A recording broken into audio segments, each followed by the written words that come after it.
Yes. Hi, everyone. Hi, dear colleagues. This is the last session of our 8-week course on pain management for oncologists. We are very fortunate to have with us Dr. Reena, who headed the palliative care division in CMC Vellore for more than a decade. She's now in charge of the community education department in Vellore. She's a trained radiation oncologist, but she decided to undergo further training under esteemed professors, including Dr. Twycross and Dr. Rajagopal. And she has been a pioneer in setting up palliative care services in Vellore. We would be very fortunate to learn from her breadth of experience. It's a distinct honor to have you here with us, ma'am. Uh, we welcome you for your talk. Thank you, Rajgopal sir and Dr. Raju and Rajalakshmi. Thank you all for making time to join this session when there may be many other exciting things on the agenda. I am not a pain specialist, and I will be just talking about the very basic things that I have used coming from a background of oncology. Let me, without much ado, start by sharing my screen.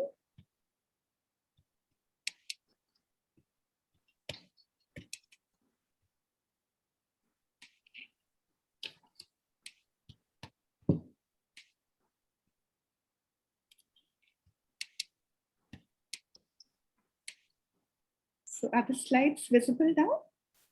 Yes, it is. Okay, right. Now, actually, about 10 years into radiation oncology, when I felt that both my patients and I needed to get some palliative care, I went to Calicut on the advice of Dr. Twycross, who had said something very simple: start low, go slow, but do so. And in the 3 weeks that I spent in Calicut, there were Dr. Rajgopal was heading the program then. There were 3 important things I learned. One was to listen. One was to take a family tree. And the third was to prescribe morphine, because at that point, we did not have morphine. When my 3 weeks were coming to an end, being the sort of person I am, I knew that I would be scared to start. And if I didn't do something, things might keep getting postponed. So then I spoke to Sir, and he said the same words which Dr. Rajgopal had. He said, start low, go slow, but do so. So all of you are now at that position. Many of you are probably already prescribing morphine and doing a lot of things. But if there are a few of you in this group who have just last week discussed, how to get your RMI license, and then are going to prescribe oral morphine, this presentation is primarily for you. So what I did within the week that I came back from Calicut was to get a register, find one storeroom that was not being used, and put 3 hours a week just to see patients who needed palliative care. It just meant juggling around my own patients. And at that point, I didn't have oral morphine. We didn't have an RMI license. We just started with whatever step 2 we had then, listened to the patient, and slowly one thing led to another. So today I will just be recapping the basics, mostly by doing a few exercises. If you already know all of it, then just, you will max the polls and that is fine. But if there are 1 or 2 people here who've learned something new, which they can practically translate from the mind to the prescriber's pen, I hope that will help a patient somewhere. Okay. So the scope of my talk is just to look at practical prescribing in a tertiary cancer care center, where some patients may return to places where they have palliative care services, some not, where people come from a variety of socioeconomic backgrounds. And what I have chosen is really a simple balance between cost, accessibility, and acceptability, and A few common scenarios to illustrate general principles. Okay. I will not be reviewing evidence or clinical pharmacology or talking about the newest drugs or touching on the big dimension of the psychosocial issues. So let's look at Mr. S, who has a post-RT recurrent carcinoma base of the tongue with multiple neck nodes. And he has a nociceptive pain on the right side of the face and neck with a pain score of 5. Because it's a moderately severe pain, I give him a step 2 prescription. I give him tramadol and paracetamol. Now, what is wrong with the step 2 prescription? May I ask Raj Lakshmi to launch our first poll. Is the opioid incorrectly prescribed and NSAID has not been prescribed? Or is there some other error?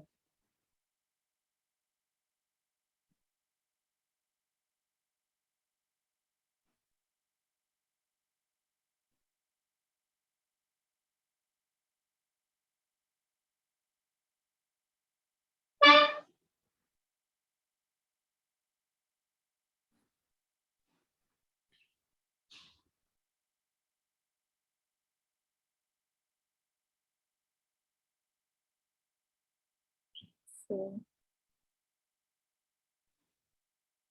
yeah, I think the majority wins over here. And let's see why. We know the basic principles, the right drug at the right dose and the right time, believe the complaint of pain, assess the type of pain. But two things that were missing in that prescription were to anticipate and treat adverse effects. Just like when we give chemotherapy, we write the antiemetics along with that, and to prescribe analgesics for breakthrough pain. Now, this is a very, very vital point because when we're talking about titrating analgesics, it's a little bit like when you go to buy a kilogram of potatoes. The man makes a guesstimate, puts his 1 kilo weight and puts an approximate number of potatoes. But then he will finally add 1 or 2 potatoes or remove 1 or 2 potatoes to balance that. So the titration is often happening with the patient who takes the breakthrough doses. So that is one reason why we need to prescribe breakthrough doses. And the second and the more important reason, of course, is that we may not estimate correctly and the pain itself may change. One of my oldest memories of a patient with pain is when I was doing a house job and I was doing dressings for a patient in the morning, and I noticed there were a number of open wrappers of his pain tablets sitting on the side. We had prescribed his painkillers TID. I said, have you taken extra doses? And you should not do that.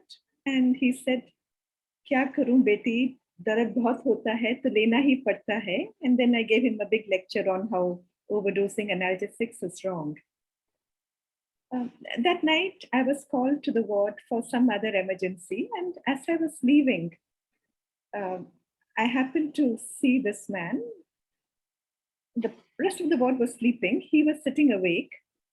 He was holding on to his leg because that's where the pain was. And with the other hand, he was holding his mouth shut so as not to scream and disturb everybody else in the ward. So, that showed me something which I hadn't really acknowledged before that. And the next day I told my consultant, sir, he has a lot of pain. What can we do? And his answer was to discharge the patient. And that's what happened. So the two things we missed there were to anticipate and treat side effects and to prescribe something for breakthrough pain. So a better prescription would be tab tramadol 50 mg Q6H and SOS. But we need to tell them not to exceed a total of 8 tablets a day. Tab paracetamol, in this case, I've used a 500 mg tablet. Sorry, that should be 500 milligrams, not to exceed a total of 8 tablets a day. Now, we know that nausea and vomiting is a problem in the early days. After that, it settles down. Now, I think it is worth giving them an antiemetic for the first 3 days and then leaving it as SOS. But the constipation for someone on opioids is something that is very likely to continue unless they have a colostomy and you find that they're not needing a laxative. So the laxative, we continue regularly and we use a stimulant laxative, not a bulk laxatives, for reasons which I'm sure have been discussed earlier.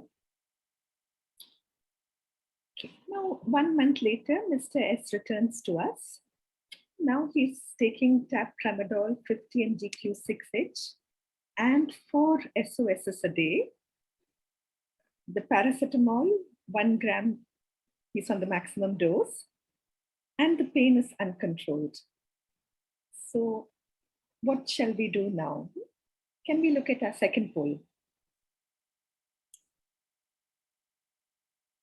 Should we switch to oral morphine 10 mg Q4H and SOS?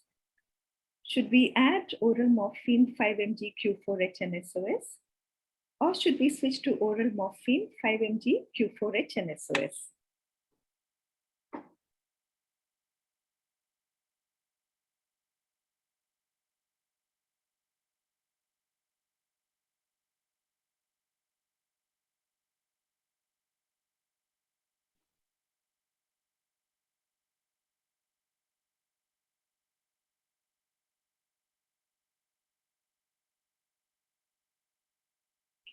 So again, the majority wins.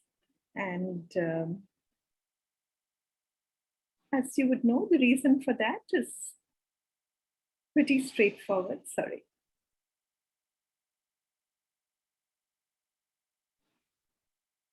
Yeah, if we can share the results and end the poll.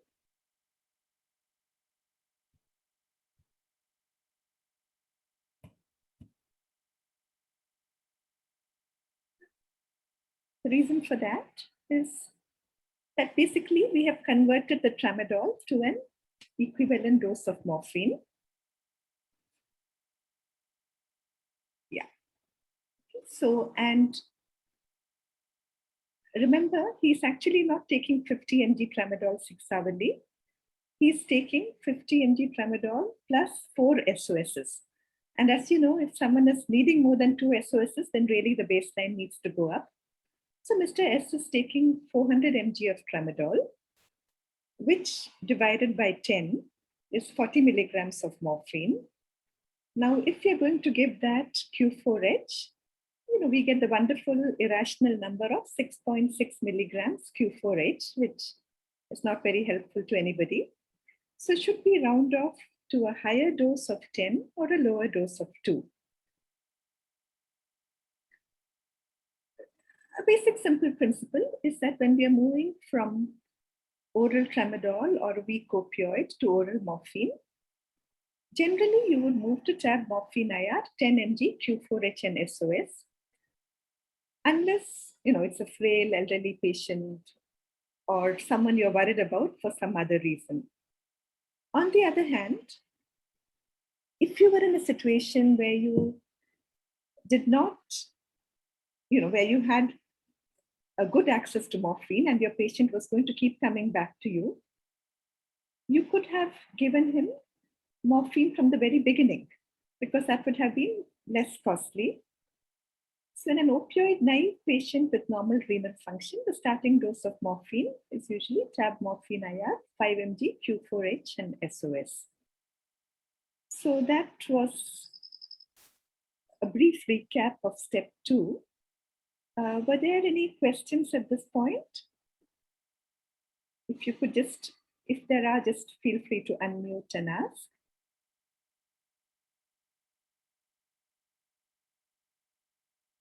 Okay. So then let's move on to the next question. Now, just 1 week later, Mr. S reports that he has uncontrolled pain disturbing his sleep. So what will you do? So that's our third poll. Okay. Shall we increase the oral morphine? Shall we add an NSAID? Or shall we check what is happening?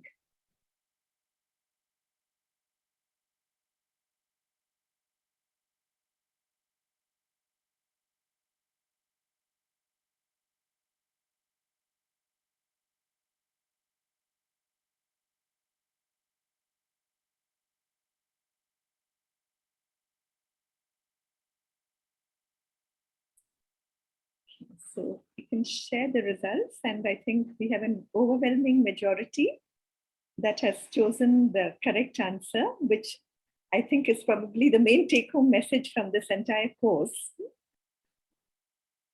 That let us not assume that it just needs an increase in medicines.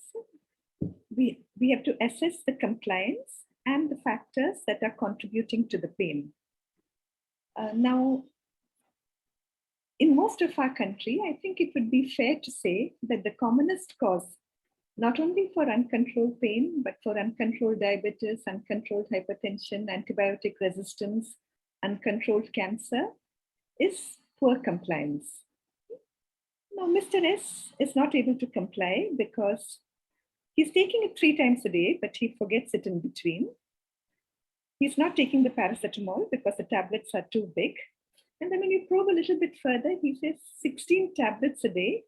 I don't even feel hungry, and you're feeding me more tablets than food. Anyway, what's the point? You've already told me the disease is not curable. Now, there's a whole lot of things that we could explore here, but given the time we have, let us just look very minimally at what would you do pharmacologically. Change to a transdermal patch, replace the paracetamol with an NSAID, make changes to morphine and paracetamol.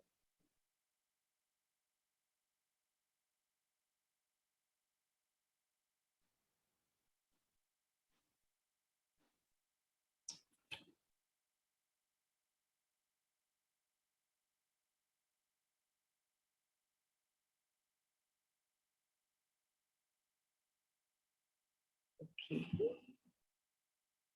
Can we share the results?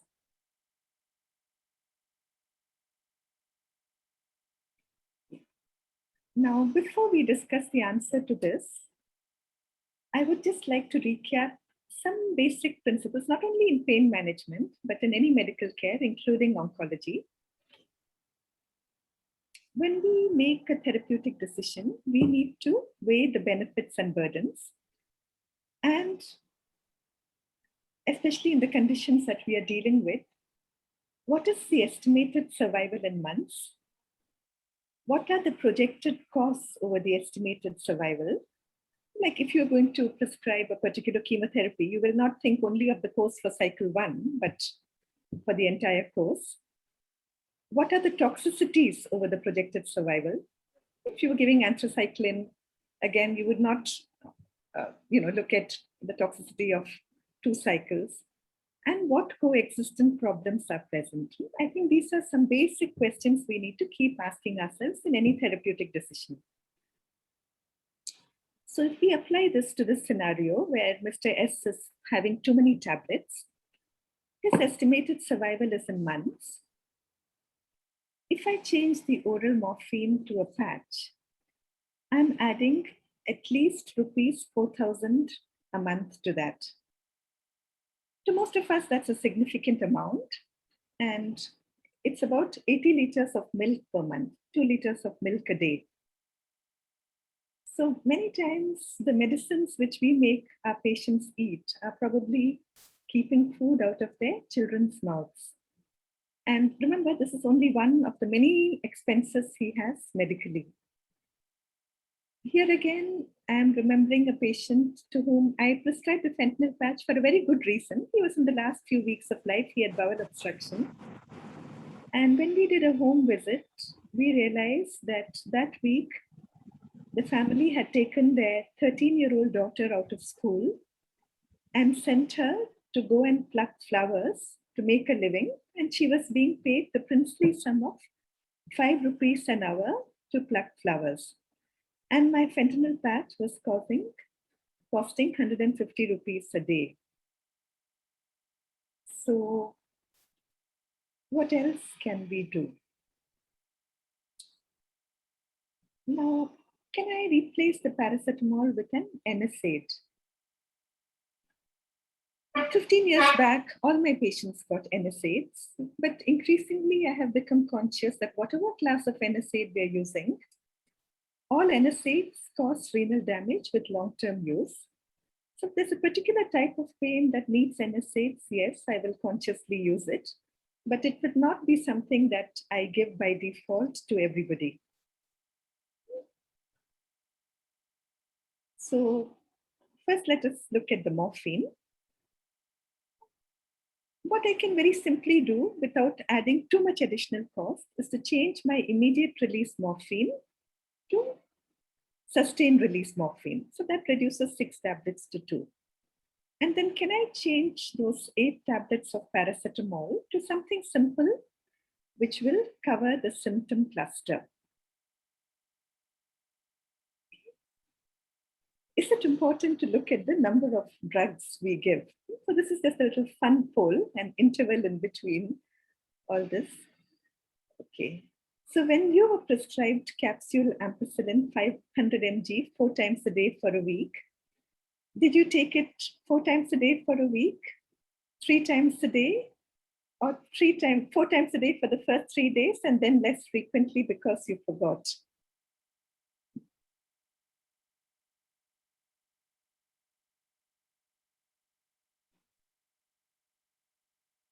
I think we have quite a strong majority here if we share the results, and it's kind of reassuring for me to know that I'm not the only one who has done this, that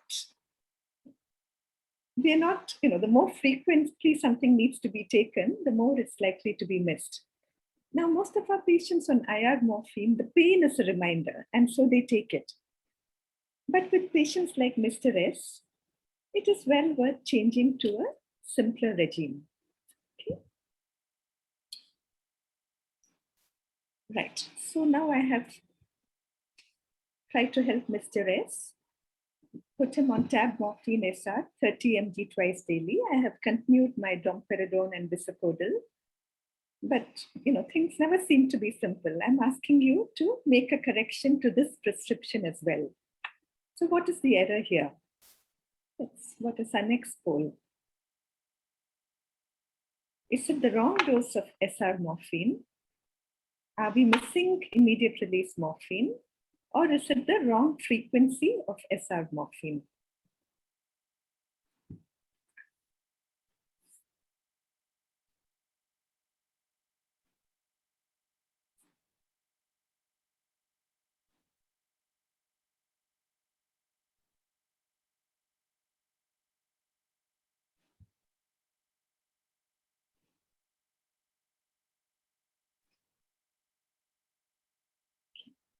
So we can share those results, and the vast majority have got it right, that along with SR morphine, we still need our breakthrough analgesic, and that has to be immediate release morphine.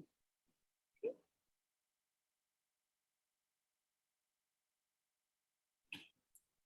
So the dose was correct. He was on tab morphine IR 10 mg Q4H, that was 60 milligrams per day. In 2 divided doses, that becomes 30 milligrams twice a day. And the sustained release preparations we have in India generally act for 12 hours. But the breakthrough morphine has to be given as IR. So then the second part of modifying Mr. S's prescription was to see if I could give him something to replace all those paracetamol tablets. I remember patients would come with like a pickle bottle, 1 bottle full of paracetamol tablets, because that alone they had not taken.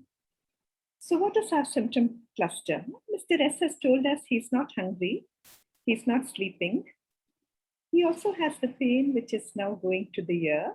It's a base of tongue tumor, has it caught the glossopharyngeal nerve? Is there a neuropathic element?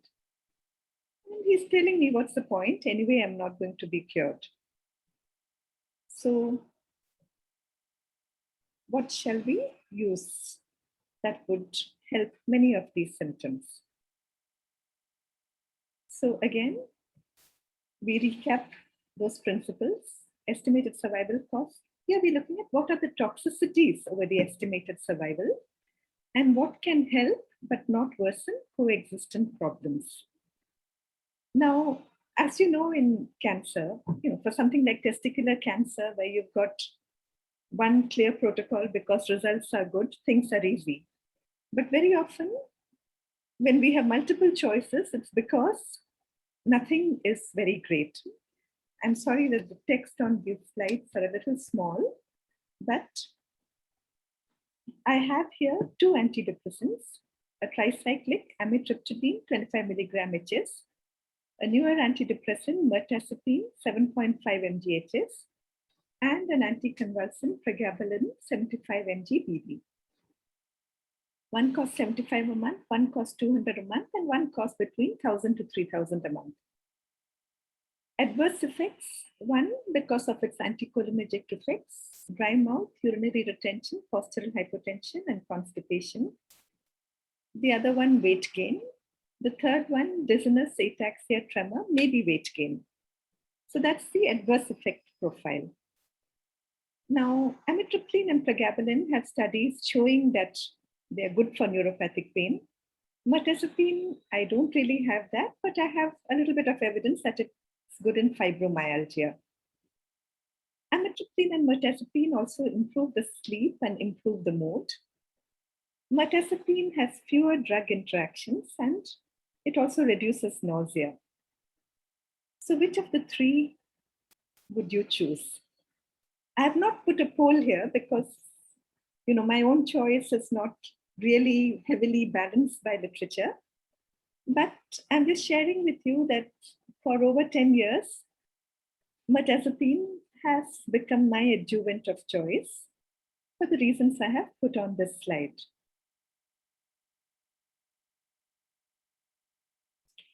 So therefore, the prescription I finally give to Mr. S is morphine SR 30 mg/BD, morphine IR SOS, mirtazapine 7.5 mg/HS, domperidone 10 mg SOS, and bisacodyl 10 mg HSOD. So I think 16 tablets have come down now to about 5 or 6. And there's nothing very big. And he's sleeping better. Mood is slowly improving. Now, 2 months later, Mr. S, remember he had an oropharyngeal cancer. He cannot swallow. He's on a nasogastric tube, but he still has the prognosis of several weeks. So what do we do now? Okay, so that's our next poll. He cannot swallow his medicines, but he has a nasogastric tube, and that is cheaper than. Okay, so shall we powder the SR morphine? Shall we change to IR morphine? Or shall we now change to a transdermal patch?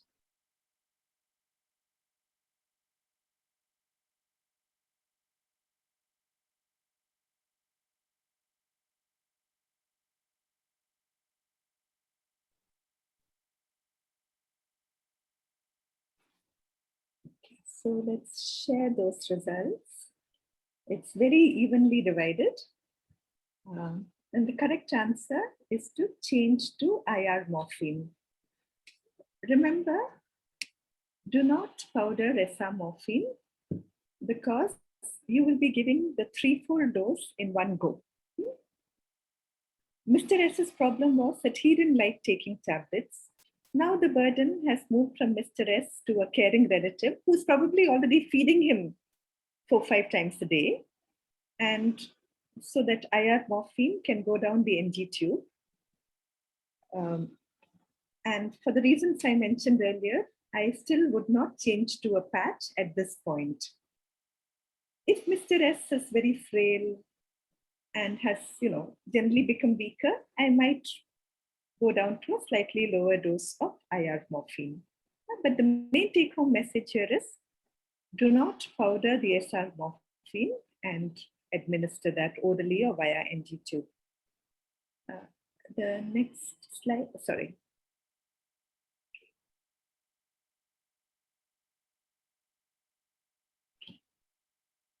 Now, Mr. S reaches a point, okay, the answer has been revealed.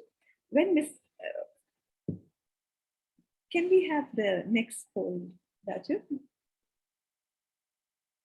Now, in the last few days, Mr. S has pulled out his NG tube and we have to change him to injection morphine. Shall we give him 5 mg Q4H or 10 mg Q4H?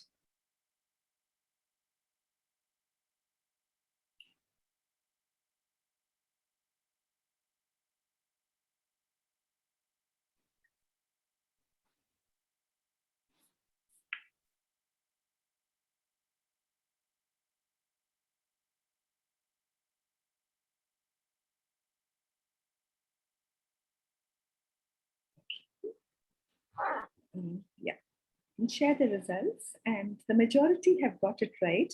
But this is one answer which probably all of us should be able to give, even if we are woken up in our sleep.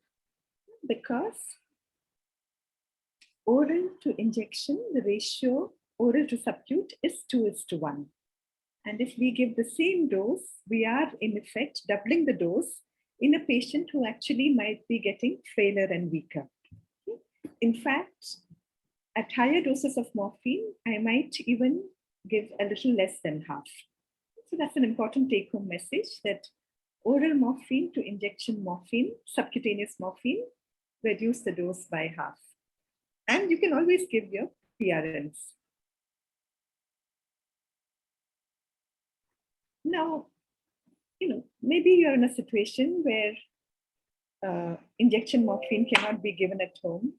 We could give injection tramadol. We can teach the relative to do that. And that's a very important point. When a patient is reaching the point where oral or nasogastric drugs are not possible, antiemetics, maybe some painkillers, the relative needs to know how to give that subcutaneously. And just like relatives are taught how to give insulin, the same technique can be used. But occasionally, there may be a reason here to change to a patch. I don't do that very often, but if I did, if I'm going to change tab morphine 10 mg Q4H to a fentanyl transdermal patch, can we have our next poll?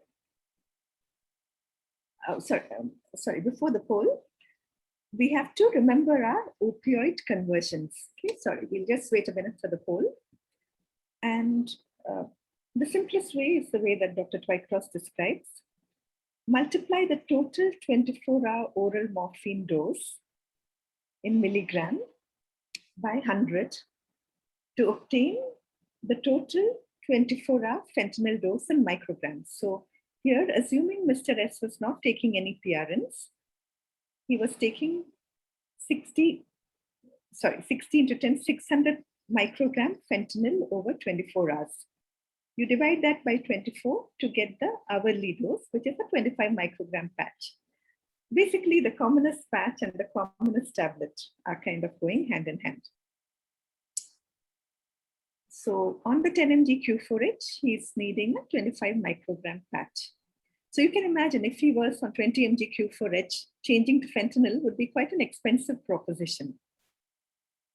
Now, when we have changed Mr. S from morphine to a fentanyl patch, do we need to continue the morphine? Okay, so this is your next poll. You have applied the fentanyl patch now. So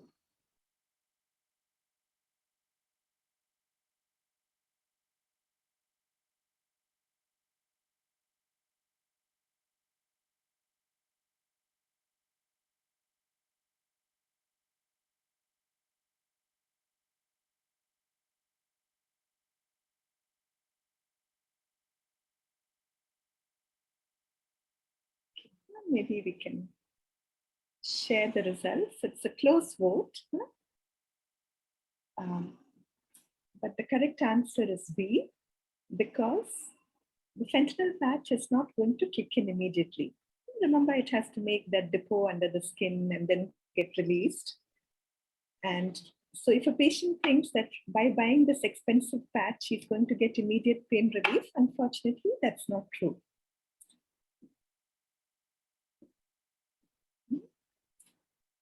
So when we apply the fentanyl patch, we have to also write an order and explain to the nurses to administer the regular morphine, whether it is oral morphine 10 mg or subcutaneous morphine 5 mg, every 4 to 6 hours for 12 hours. And then after that, SOS for breakthrough pain. So the first 12 hours till the fentanyl kicks in, and then after that, SOS for breakthrough pain. Are there any questions at this point?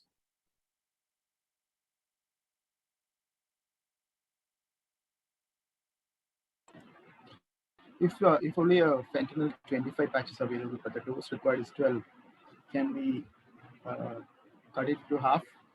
No, that would not be advisable because it will change all the dynamics of the system. So you're trying to save money, but it would not be advisable. Sometimes what we have done is to stick micropore over half of it. So that would reduce the strength, but then the other half is effectively not usable. It's quite a waste of money and patch. So if somebody really needs only half that, I think to teach the family to do injection tramadol might be an option because that would be available. Or you could use a buprenorphine patch. So if someone is opioid naive or on less than 30 mg morphine equivalent a day, a 5 microgram per hour buprenorphine patch for a week. And more than that, a 10 microgram buprenorphine patch for a week. Again, I have very rarely used them, mostly in the terminal phase or in people with renal failure. Otherwise, usually we are able to manage with these much less expensive drugs. Anyway, thank you for asking that.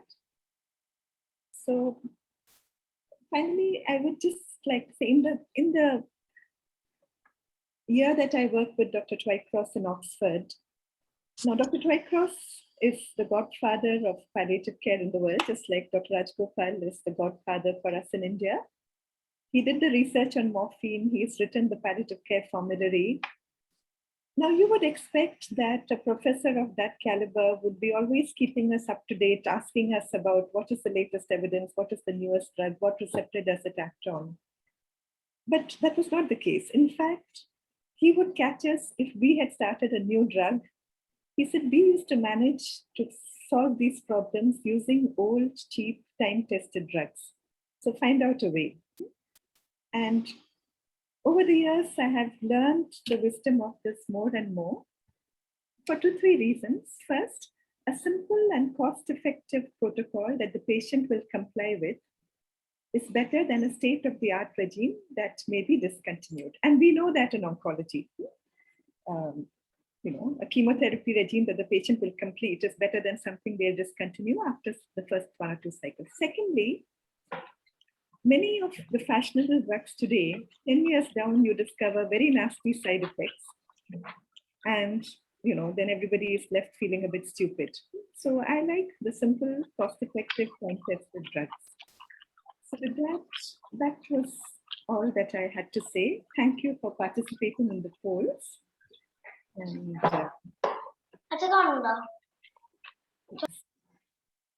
Thank you so much, Dr. Reena. We already have a question, and the question is it okay to combine morphine and fentanyl patch together? What is the situation you were thinking of, actually? Dr. Manjunath, would you like to speak up? Can you tell me? In a patient, for example, based on the calculation, ma'am, you told 60 mg morphine is equivalent to a 25 microgram patch. Yes.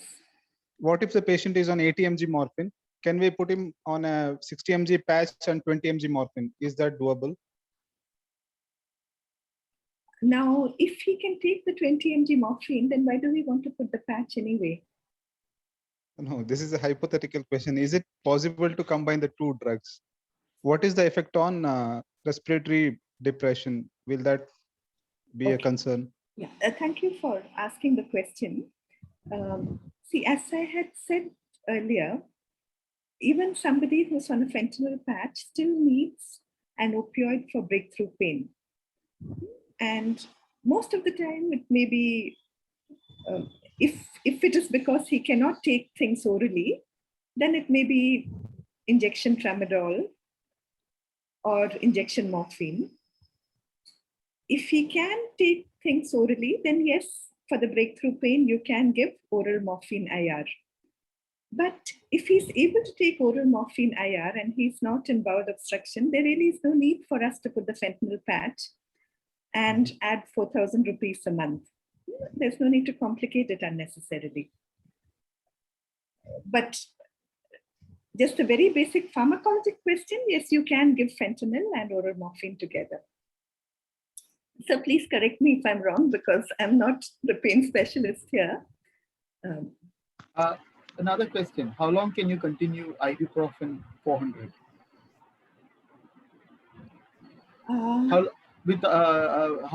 Dr. Ravi, how long can a patient continue ibuprofen 400 milligram thrice a day without stopping? Is what he's trying to say. Without?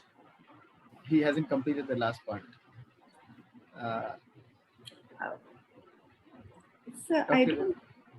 Reena, shall I take that question? Yes, sir, thank you. Yeah. Not without toxicity. Sorry, without toxicity.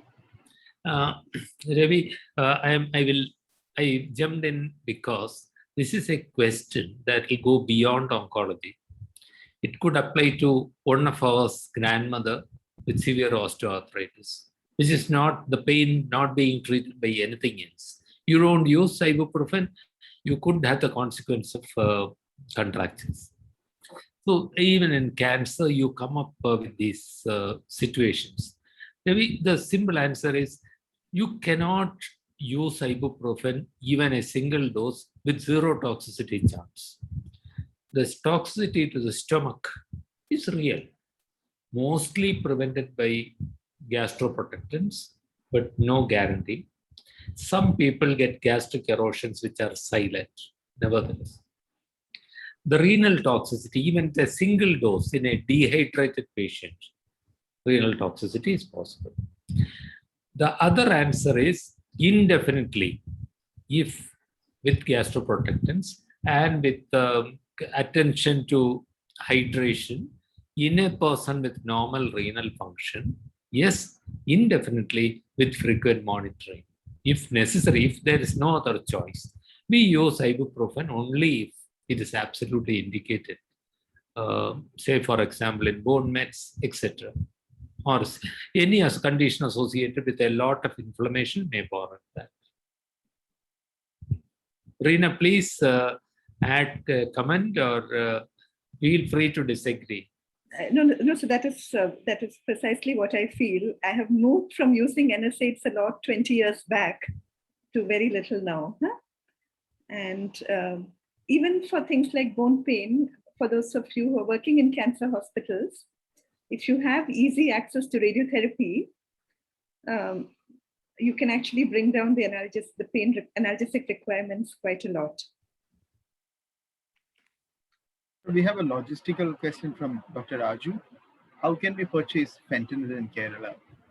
He gets morphine from Lisi Hospital. I will hand over the question to Dr. Raju. So that's why I said say that you're lucky that you're in this situation. Yeah. Yes. This is a bit tricky. And actually, we have people traveling from Trivandrum to Nagarkoil across the state border to purchase it.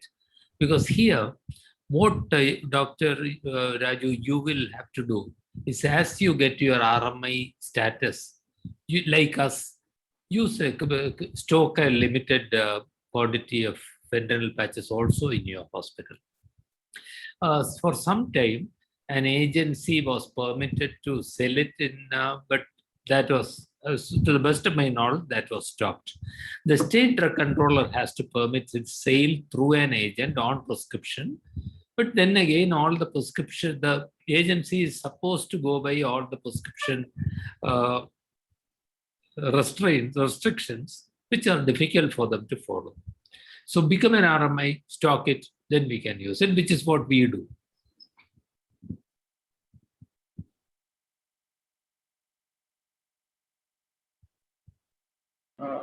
I have a question. Rectal administration of morphine and oral morphine, are they equianalgesic? As far as I know, we have no literature to support it. So what would you say? So they generally are to be considered equianalgesic. I say generally because theoretically the rectal administration could be more potent, because from the rectum, part of the blood flow goes to the portal circulation, as would happen with an oral administration. Part in the lower part does get into the systemic administration. So theoretically, rectal could be, I mean, in the same dose, even more potent. But in practice, we don't see that. In practice, the significant problems are these. First, you have to be careful. If the morphine gets embedded within fecal matter, action would be zero. It would not work at all. The more important problem is what Reena said. We do not have a rectal preparation for, a suppository available in this country. It is not difficult to make, but the companies are willing to make it only if there is a demand of significant demand. They are asking for a guarantee of 50,000 suppositories being sold in a year. So it is not available. What we actually do in desperate situations where patient cannot take orally, and we cannot afford to take fentanyl for a long period of time, and they cannot, we do use it rectally, especially with the tablet. We use plenty of lubricant jelly and try to be as little traumatic as possible and put it up in the rectum. We do that. The problem is it may cause excoriation of the skin, excoriation of the mucosa. By no means is a comfortable procedure.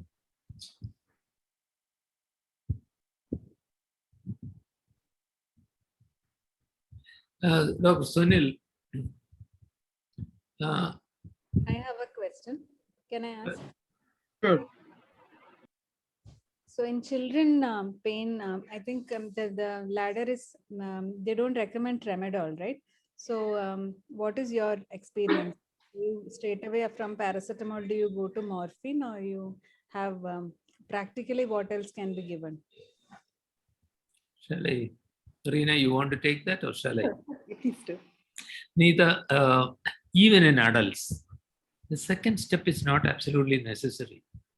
We can straight away go to from step 1 to step 3. And in the children's ladder, step 2 is taken away anyway, because tramadol, as you say, it's not permitted to be used in children, particularly because the higher incidence of febrile convulsions. So codeine is not widely available, and even if it's available, up to 20% of children may not metabolize codeine. So for a variety of reasons, you go from step 1 to step 3. The problem is, in most of the country, we have only 10 milligram tablets, not in any smaller quantity. One company, BDH in Mumbai, used to make liquid morphine so that smaller doses could be given, but they have stopped because of poor demand. 3 institutions in the country, Bengaluru, Kidwai, Trivandrum RCC, and Manipal, make their own liquid morphine. It can be done, but others do not have access to it. So neither what we actually do, I'll tell you, we powder immediate release tablets, mix it with something. It is not soluble in water. That's the catch. mix it well, and it will not be a solution, it will be a suspension. Mix it well and divide it up and give it in small doses. Mix it in food, or what would you mix? No, what we would do is we would either mix it with honey, which is the local thing, or mix it with water, but it will be a suspension, as I said. Shake it very well, divide it up into doses as required, and use each as required. Okay. And what about parenteral? What would you, if there is a choice between morphine and fentanyl in a child, what would you prefer, sir? In a child, I would use morphine at any age, except that in the neonate, I will have to start at much smaller doses. So purely the fact that it is a child is not a reason for not using morphine. But having said that, if we are not confident, the real problem is doctors and nurses are not the best mathematicians in the world. Morphine is a very safe drug, but when we calculate and we lose a zero and 10 times as much goes in, it can be a problem. This is very real. And that is the only risk. There, fentanyl also is dangerous, but at least in fentanyl, the recovery is so much faster. In 1 to 2 hours, you have the recovery. Even if you have to support the respiration, it's only for 1 to 2 hours. So in short, I would use morphine. If necessary, fentanyl can be used. Hello, sir. Dr. Pani, this side. I would like to ask, sir, what would be your preferred patch, either Buvelor or fentanyl, sir? Either fentanyl or what? Buprenorphine, sir. Okay. Dr. Pani, buprenorphine is a medicine somewhere between step 2 and step 3. It does have some ceiling effect. It is not a pharmacological ceiling effect. It is a ceiling effect offered by side effects. So beyond a certain point, the dose of buprenorphine cannot be increased. And if it does cause overdose, it is not very well amenable to reversal by naloxone. And its effective after a transdermal application will be much longer than even fentanyl. So usually it doesn't happen, but if something patient gets does unduly drowsy and toxicity happens, it is much longer lasting. For these reasons, let us very clearly understand that buprenorphine is not a viable substitute in all ways for fentanyl. Having said that, if the dose requirement of morphine is not too high, say if it is limited to about 60 milligrams or at the most 90 milligrams, then a buprenorphine could be well possible.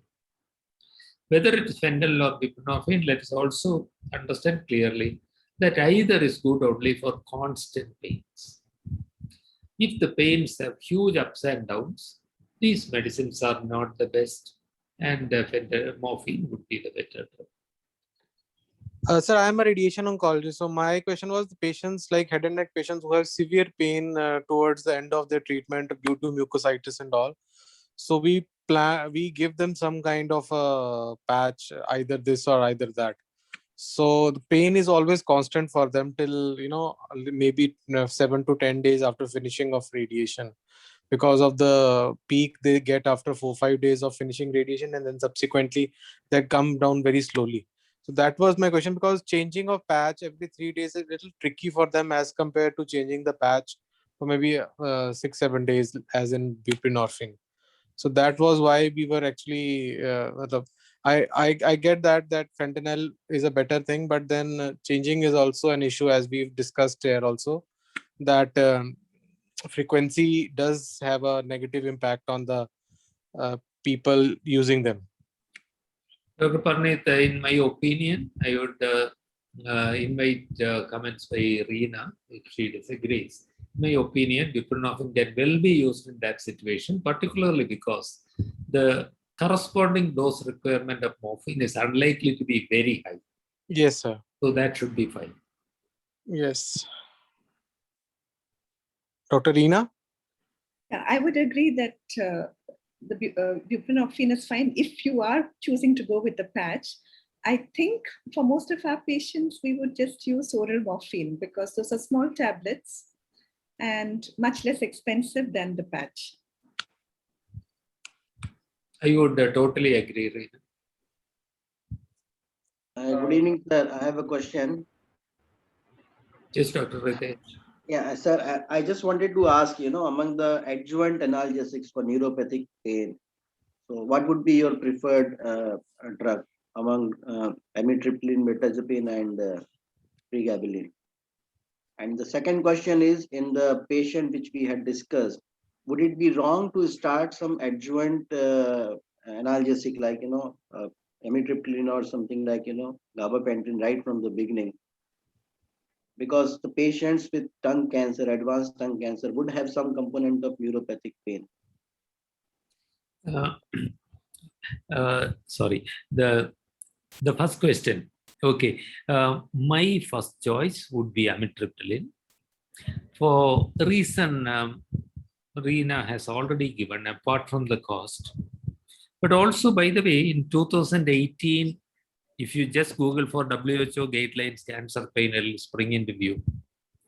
WHO guidelines for cancer pain of 2018 has taken away gabapentin and pregabalin, saying that they also quote 5 different references for saying that the evidence submitted was falsified. And so it is not even on the WHO list. That doesn't mean that it's not effective. The potential problem in that case, where Dr. Parneet said the duration of pain is only 7 to 10 days. The problem with amitriptyline or pregabalin is they take time to act. It will be some time, which is longer with amitriptyline than with pregabalin. But you are quite right. In head and neck malignancies, very often there is a strong neuropathy component. So unless it is these mucositis kind of thing, which lasts only briefly, there is a strong case for using an adjuvant for neuropathic pain. But I'll also be guided by the symptomatology. If the patient points to exactly the site of the lesion, that's one thing. If there seems to be a distribution that is variable, like referral to the reference to the ear, etc., then maybe I would tend to use amitriptyline, but totally accepted that it has a role. Reena has a comment. Yeah, thank you very much for asking that question, because actually in practice, a very large number of my head and neck patients get an adjuvant from very early on. One, because now I'm not using NSAIDs very much. Two, because many of them find it difficult to take all that paracetamol. Three, like you rightly said, quite a large number have a neuropathic element. And then four, it helps with the sleep. It helps a little bit with the anxiety. So in this case, because the case and the questions were built in such a way, I didn't put it in the beginning. Thank you, sir. Thank you, ma'am. Now, one comment arising from that earlier question, I find that in the chat box, maybe I haven't answered the question completely. The question was, morphine can be purchased from Lisi Hospital Pharmaceuticals in Kochi. And how about fentanyl? Fentanyl, they also, though they don't manufacture it, they are dealers for fentanyl also. It can be purchased from them. Sir, can you repeat it again, sir? I couldn't hear. Fentanyl also can be purchased from Lisi Hospital Pharmaceuticals. They are distributors, though not manufacturers for fentanyl. Okay, with the same RMA, we can intend fentanyl Yes. also. Yes. Oh, okay, sir.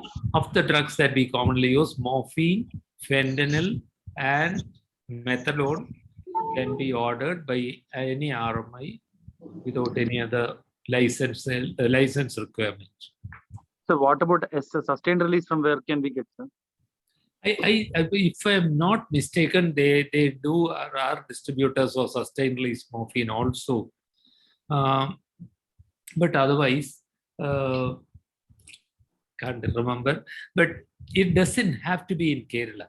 Once you have an RMI, you can order it from anywhere in the country. There's absolutely no problem. Right now I can't remember the name of the manufacturer somewhere, but I can easily find that for you later.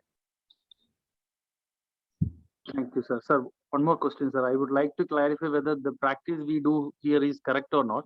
For pediatric patients, what we do here is, if the calculated dose is some 2.5 milligram, we take the 5 milligram tablet, mix it in the glucose powder, we divide it into 2 parts, then give it as sachet to the mother. Is it a right practice to do so? No, I would say yes. I'll refer to Reena for her opinion. But we precisely do the same thing, doctor, because we do not get 5 milligram tablets in this country. So we are forced to use 10 milligram tablets, and we just break it up. And sometimes we tell patients, families, it's easy to break it into 2, but thereafter use a blade and try to cut it into 4. And even if you lose some powder, that's okay. But one of these things is what we also will do. If there is any objection to that, I don't know that. Reena? Yeah, I also think that, powdering it with glucose, as long as it is homogeneously mixed and then divided equally, is a pretty good way because it is relatively stable. Now, not for 2.5 morphine, but for other tablets. Actually, if you keep the tablet in the cover and cut it with a pair of scissors, it often cuts it quite well. This is something my mother told me. Sorry, Reena, can you repeat that? Let the tablet be in the strip itself, and using a small pair of scissors, cut it into 2. You can even... Okay. So, yeah, my mother showed me this. You lose less, yeah. But here it has to be into 4 pieces, right? Yeah, that's what. When it's 4 pieces, it's a little bit more difficult. Yeah. And, in a way, powdering and mixing with glucose is a little more stable maybe than dissolving in water and keeping, yeah. Not dissolving, Reena. Not dissolving, shaking. Yeah. Yes, sorry. Aju, Sunil had answered some questions in the chat box. I did not quite get them. Sunil, would you like to repeat the questions? And no, sir. I was the parental morphine. Actually, European Association of Palliative Care advises to give instantaneous release morphine as powdered form for parental use. And Russian manufacture SR morphine. Yeah. Dr. Jobin has a question. Is sodium valproate a good alternative adjuvant? Dr. Reena, is sodium valproate a good alternative adjuvant compared with tricyclic antidepressants? Which is better? This question is sodium valproate as an adjuvant. Personally, I have not used it very much, but I think it can be. Like I said, I've shifted to mirtazapine 10 years back, but it is certainly recommended. So what would you say? Yes, it can be used. But if you are considering the older anticonvulsants, there is so much better evidence for the use of carbamazepine. But carbamazepine has a worse side effect profile. Sodium valproate doesn't seem to have that much of evidence. Yes, like Dr. Robert Waycross used to use sodium valproate a lot at one time. So just remember, generally there is also a sort of this, as you know, for pain, because it's subjective, it's a bit difficult to find proper evidence. And especially with sodium valproate, that's not studied so much. It's harder. But the tricyclic and carbamazepine or sodium valproate do not work in the same way. And therefore, it is even possible to combine both. But then the side effect profile could be bad. So sodium valproate is worth a try, especially if there is shooting pain. Some people believe that it works better, but that is not evidence-based. By the way, sodium valproate, if you are using it, please use it as a single dose. There is no reason to use it 3 times a day. Break it up. Just a single dose at bedtime should be enough. Whatever dose you want to give as a single dose. Dr. Reena, since you've been using mirtazapine for about 10 years, I have a question unrelated to pain but related to appetite. Have you noticed that mirtazapine has any stimulating effect on appetite? Because I've used it for appetite stimulation at 15 milligram dose. There was a recent, I think, underpowered RCT, placebo-controlled, which didn't document a benefit. But I may be biased. I do think it helps appetite and it helps sleep. So in that sense, it also improves the relative's frame of mind. I hear far fewer complaints of he's not eating anything or he's not sleeping at night. And since we see weight gain, I'm assuming there's something happening with the appetite as well. Yeah, so short answer is, I think it does help with appetite and it doesn't cause a dry mouth, which also helps. An entirely different matter. I gave an answer saying that sodium valproate should be given as a single dose, thinking that its sedative effect will be more night and patient will not feel so tired. But Sunil, I thought he was my friend, contradicts me and says that the palliative care formulary recommends valproate in 3 divided doses. So I withdraw my recommendation for night single dose because experience for some 16 years has told me that when Sunil says something, he is likely to be right. So we are coming to a close of our session. Now, I would like to request one thought from each of you, Dr. Reena and Dr. Rajagopal sir. If there's one thing that you want to communicate to all of us oncologists about the intent of this session's pain management, what is that? If there's just one lesson that we need to remember.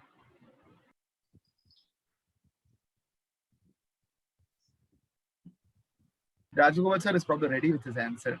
I'm not. I mean, if you made it very difficult because it has to be 1. If you had asked me to give 6, it would have been so much easier. Okay. Actually, I was thinking something that was not maybe so scientific. I was saying, I mean, everybody, I don't have to talk about the need for pain relief. I don't have to talk about the need for morphine, etc. The one thing that I would persuade people to do is to take the trouble to work with the hospital administration to get that RMI status.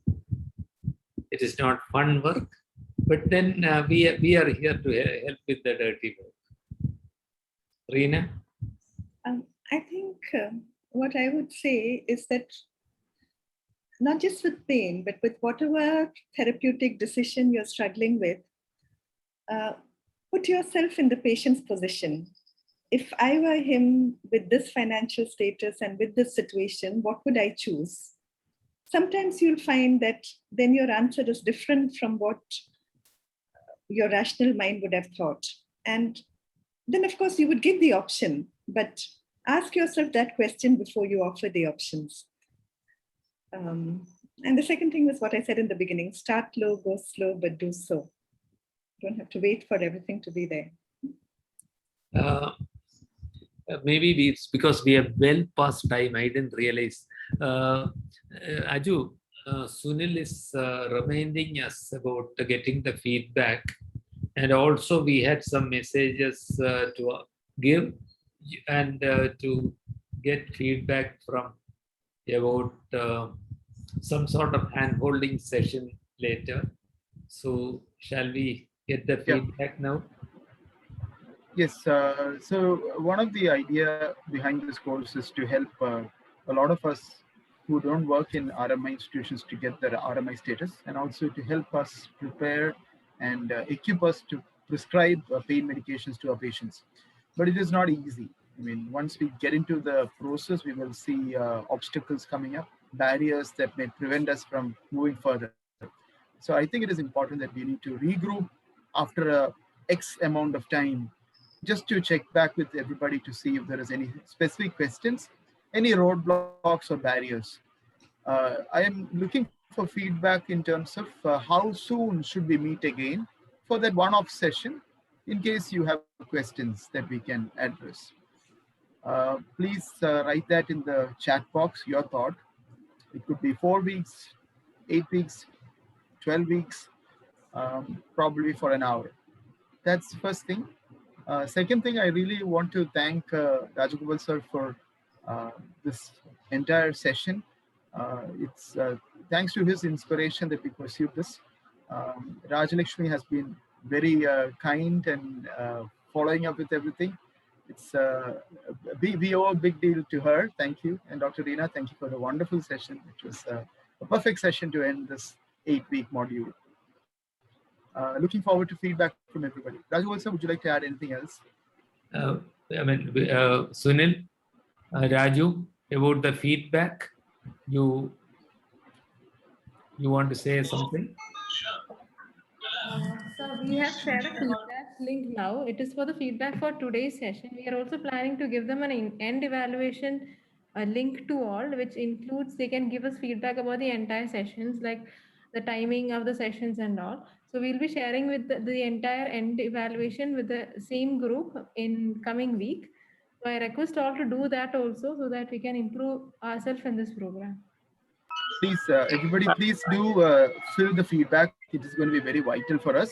Whether we should do further sessions like this in the next year or not, we need to decide. So I think we will go for 4 to 6 weeks from now. We will have one more session. Raju, yeah.